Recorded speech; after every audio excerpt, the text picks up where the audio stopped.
So shorten both reins a little bit because you're above the saddle. You want to be right in front now. Be soft with them right there. There you go. Now trot. Be soft with your hands. Try to ride between your thumb and forefinger. Remember the thumb and forefinger we worked on? Thumb and forefinger, not your bottom of your hand, just your thumb and forefinger. Like your pencil. The reins are like a pencil in your hand. There you go. The reins are like a pencil in your hand. You only use the bottom of the rein when he won't give to his face. You close your hands on him, but you're trying to create it with softness. There you go. There you go. Good. Don't bounce so hard. Squeeze your leg to get him trot. It's not bouncing. Your leg is what keeps him engaged, not the bounce. Leg is what keeps him trotting. Good. Good. Good. Straight down the rail. Now think left to right.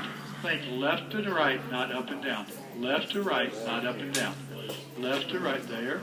Left to right, not up and down. Good. Good. Come down. Turn left at center line. A. Turn down center line. Turn left. Go right down center line. Thinking left to right, not up and down. Real soft. No bounce. No bounce. You soften that up. Just think quiet left to right. The quieter you are on his back, the quieter he can get. Keep your hands up. Keep your hands up. Turn left instead of right because he wants to turn right. So you're going to turn left. Good. And walk and stop right there. Pet on him a little bit. Now here's a great way to make sure a horse is focusing on this. As he's coming down through there, he noticed a little pea spot my mare left. So this is a great training tool for a horse.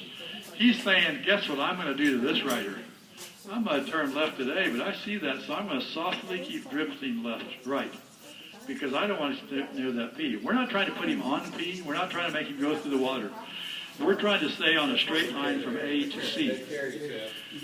So when you're coming up through there, he noticed, and well, we have to be aware of what the horses notice and feel what they're doing more than anything. He's heading up the line, but he's softly drifting. Why had you turn left instead of right? Because he was heading right. So that would have given him permission to turn right. We're going to say, you're not going to do that to me. So when you come up there, be aware of that pea spot. He's going to be trying to look at it like that. It's okay if you look. I don't want you to ride through it. But I want you to pick a path that he's got to stay on to ride by it. He can't move away from it. He's got to keep moving forward. Okay, here we go. Start trotting.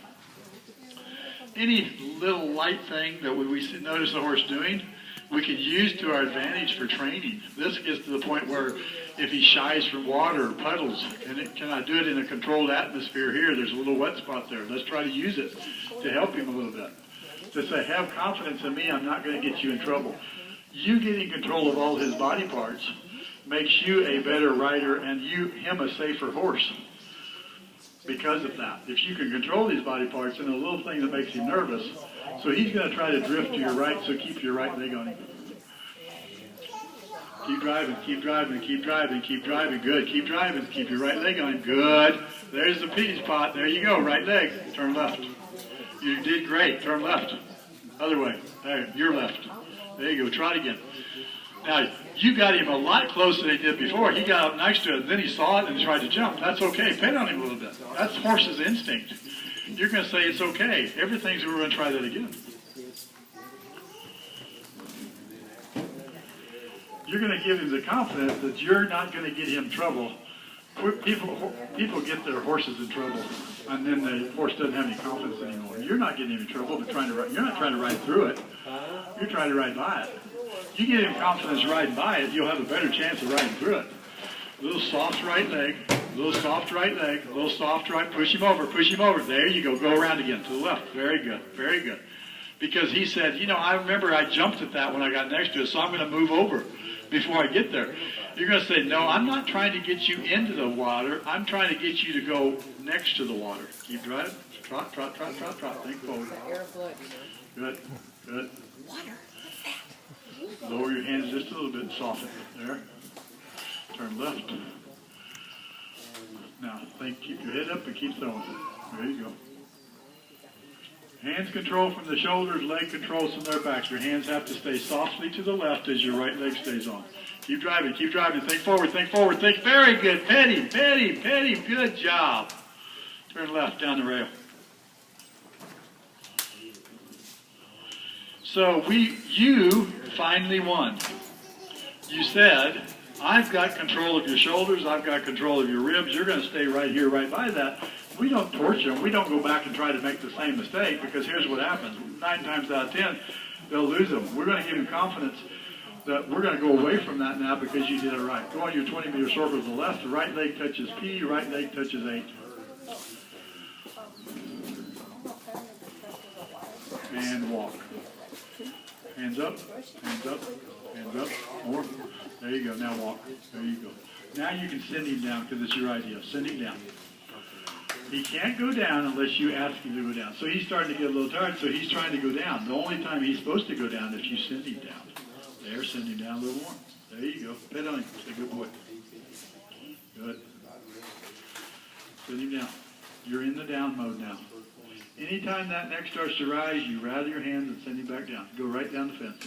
Right down the rail. Leg, get in time with those back feet. So he walks left, right. There you go. There's a link. The horses have different gaits, speeds, or you want to call it speeds, call it gears. He has 2 gears. Let's say he's got a slow gear and a faster gear in the walk. So he doesn't have to poke along. You can use your leg and your seat bone to ask a horse to walk, just like you can in the trot and low. People don't. They can't figure out why their horses can't walk because they're not using their seat bones or don't walk.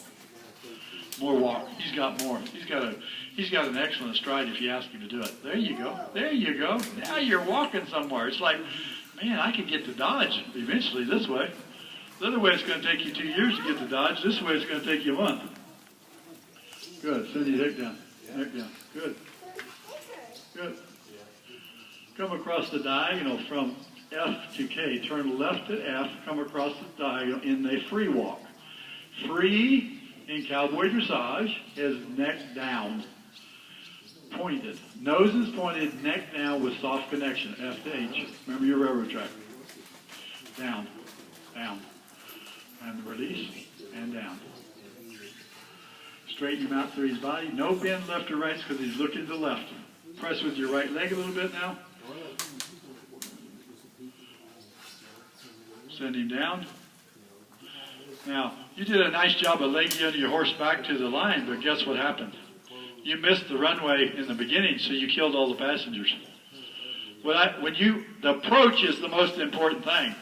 When you turned, before you got to F, you turned, and this is not you. I'm not getting after you. This is what everybody does. They allow their horse to say, well, I'm going to go across the diagonal. When you accidentally released the inside rein and dropped it, he just cut it off. And then you're not lined up anymore. So you said, whoa, you did the right thing. You said, wait a minute, I'm supposed to be over there. So you started leg yielding over.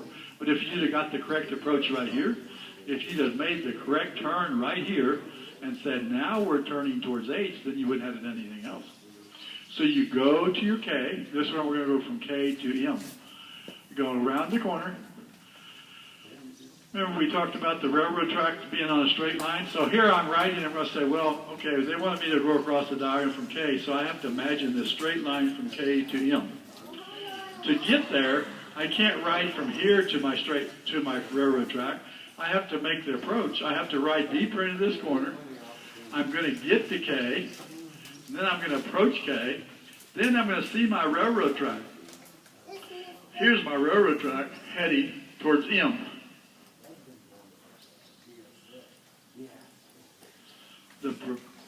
The professional rider will make it real clean. We're not asking you to do this yet. The professional rider will pull the shoulders. They'll ride their hip to the K. They'll ride their hip to K, their shoulders out, then they'll pull the shoulders so you have a perfectly straight line. What we want you to do for right now is, because we're more concerned about bend. We want you to ride into here in this soft little bend and get as close to K with your left shoulder as you can, and then turn onto that straight railroad track. If he turns too soon or too late, you're going to miss your railroad track. So what I do is I imagine, or I've even put poles down for people on a straight line to see, and they can see how much they miss it. So I'm going to